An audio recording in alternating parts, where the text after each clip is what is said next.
losing my mind. Is everybody in the world blind? Hello everyone, welcome back to the GSMC Fantasy Sports Podcast, brought to you as always by the GSMC Sports Network. Before we get into our second segment of the day here, we want to remind you to like, follow, and subscribe to the show on the network if you haven't already. Also, if you do feel so inclined, please consider using the features available to you on YouTube, Super Chat, Super Thanks, and Super Stickers. They're a great support for the show, the network, me and my fellow podcasters as a whole. So anything you do, whether it be leave a tip or donation, leave a comment, question, concern, opinion, trade analysis, anything you leave is greatly appreciated by all of the network, and you are perhaps the best part of the show. So continue leaving comments, continue leaving questions, what have you, and this show will become much better. Without further ado, let's jump right into our next segment of the day. Another draft or pass, and I promise now then the show will become a little bit more fun as we look ahead to the weekend in the NFL and college. But this guy really is kind of one of those enigmatic rookie receivers. As Tap to Learn says, sit or start Devontae Smith or Christian Watson. Now, let's talk about tonight's game a little bit prematurely. I'll get more into the details about tonight's game in a future segment, but this is a fascinating sit or start question. I like the fact that both the Packers and the Eagles have so much depth at the wide receiver position. The question about these two really stems down to, well, which quarterback is more likely to utilize their second option better? And right now it's Jalen Hurts and Devontae Smith. I'm not even sure Christian Watson will get the third most targets in this Packers offense. That's how deep that Packers wide receiving core is. I think that he had his chance to take the mantle of the wide receiver one position, but it might have been fate of circumstance with his injury history, but right now he's sitting very low in the pecking order, in my opinion, in terms of how he profiles. So this is an easy one for me. I would say sit Christian Watson and start Devontae Smith, because I think that at the end of the day, both of these guys are guys that are viewed as wide receiver twos. Maybe not Christian Watson, but if you want to put him in that category, I'll be fine with that. But Jalen Hurts trusts Devontae Smith more, and I just feel like Jordan Love became more comfortable with a lot of different targets than just Christian Watson. I think he's more comfortable with Jaden Reed.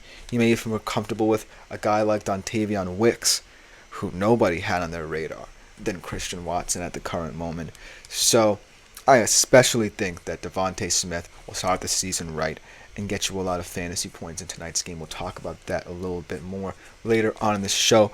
But this draft or pass segment, like I said, is about an enigmatic rookie wide receiver going into an offensive situation that should suit him, but I don't really like. And the reason why is when I look at this wide receiver core outside of what he brings to it, there's just too much similarities.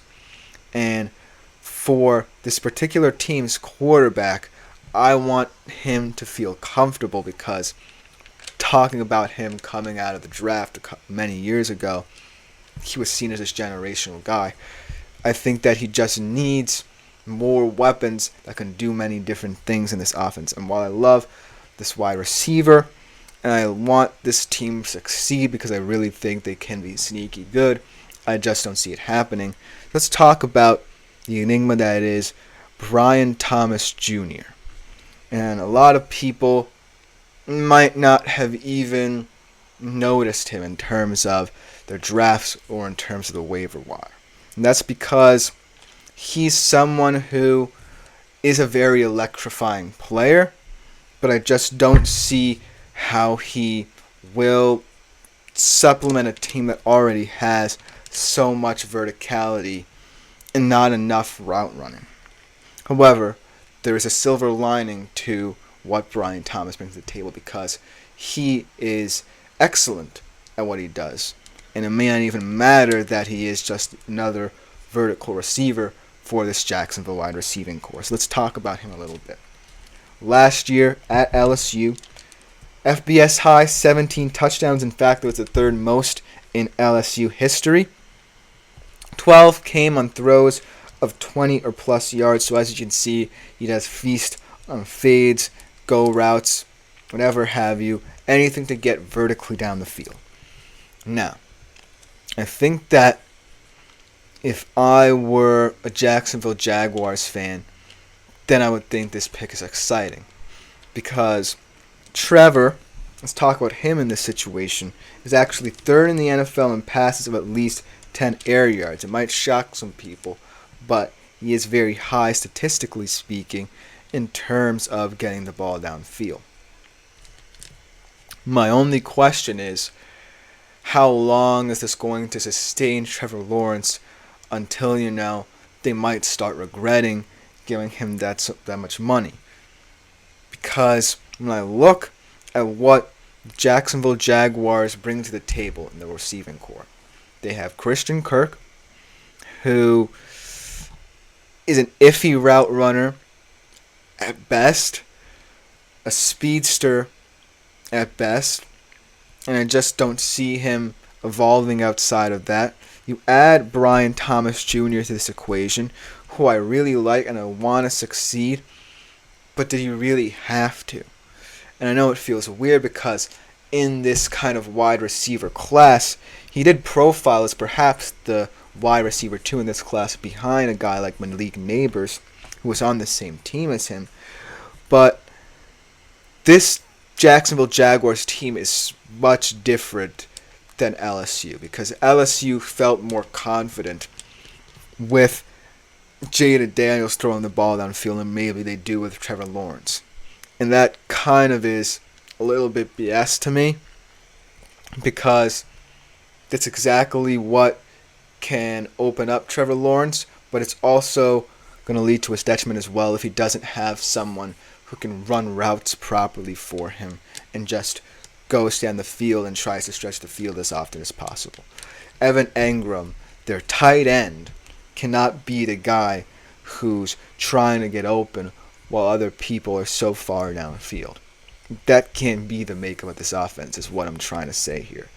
And in terms of Brian Thomas, I think that there's a point where he will evolve and progress as the season goes on to start becoming that kind of wide receiver one that they need.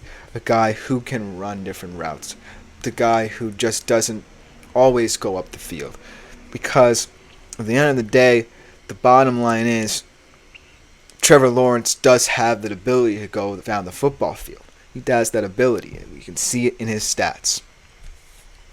But there needs to be levels to it. Because if he's going down the field all the time, chances are his turnover rate will continue to get higher. And, in fact, this is a prove-it season for him.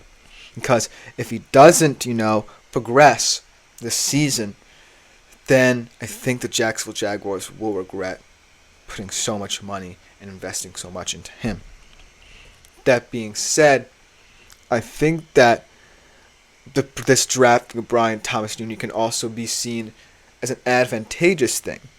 Because you're investing in a young receiver who does bring, even though a similar trait, at least he's very good at that one trait, and he has the chance to grow, and also is going to remain on this team for at the very least 4 years. So he gives Trevor Lawrence a timeline to improve with him as well. So, that being said, when it comes to the question of draft or pass for Brian Thomas Jr., I would say pass in a standard league.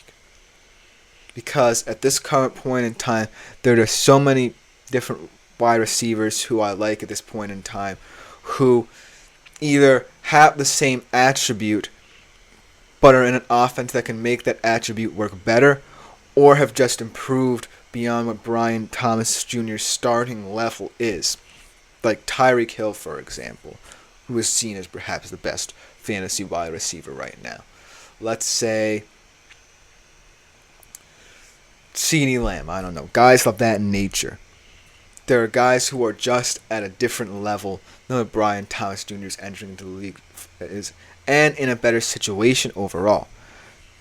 But I can see how it can be justified if Brian Thomas Jr. goes to the Dynasty League, because that connection will define the Jacksonville Jaguars for many years between him and Trevor Lawrence. If they can get that connection right, that can pay dividends down the road. And Trevor Lawrence as well might be more popular in Dynasty leagues than, a standard league. So my chips aren't necessarily all in on Brian Thomas Jr., whether it be in a standard league or a Dynasty league. But if I had to,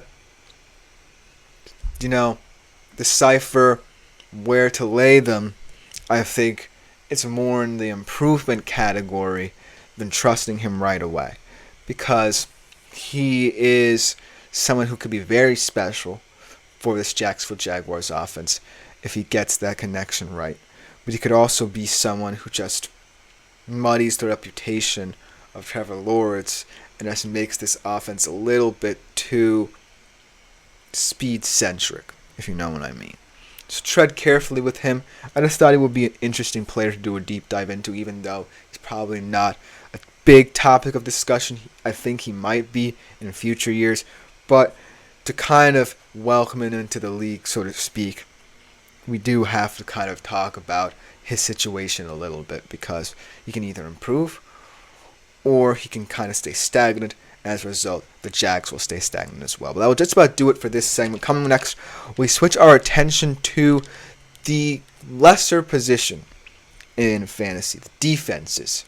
How to pick them, how to value them, most importantly, in specific fantasy football leagues. I think it will be an interesting segment before we get into the meat of our episode. And we'll be right back after this short break to talk about that.